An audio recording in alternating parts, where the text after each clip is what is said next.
আসসালামু আলাইকুম ভিউয়ার্স, সবাইকে স্বাগত জানাচ্ছি নতুন আরেকটি ভিডিওতে। আমরা আজকে চলে এসেছি জামালপুর জেলার মেলান্দহ উপজেলার ঐতিহ্যবাহী হযরত শাহ কামাল রহমতুল্লাহের মাজার শরীফে।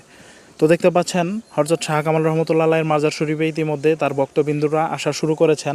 আগামীকালকে থেকে শুরু হবে হযরত শাহ কামাল রহমতুল্লাহের মাজার শরীফের যে বৈশাখ মাসব্যাপী যে উরসটা হয়, সেই উরসটা আগামীকালকে থেকে শুরু হবে।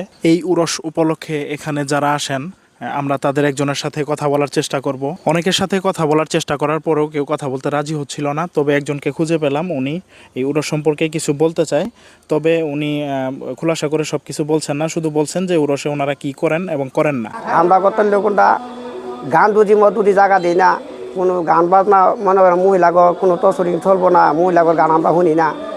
আমরা পাগল মানুষ, আমরা কত নমস পড়তাম, রোজা লাগতাম, আমরা কত না পাগল আলোতে পড়াতেই পাগলের দরবারও খাই। আল্লাহ খাওয়াইলে খাওয়া, না খাইলেও পাতেই আমরা থাকা আমার তাবাদারি আমরা করি, বাবা জানে মুড়ি দইছি, আমরা ওইটা লই ফেরাতাম সারা জীবন। হযরত শাহ কামাল রাদিয়াল্লাহু তাআলা আনহুর মাজারের এই উরস উপলক্ষে পাশে একটি মেলা হয়।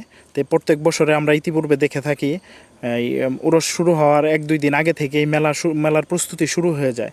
এবার আমরা দেখতে পাচ্ছি আগামীকালকে থেকে উরস শুরু হবে, কিন্তু মেলার কোনো ওরকমভাবে প্রস্তুতি এখনও নেওয়া হচ্ছে না।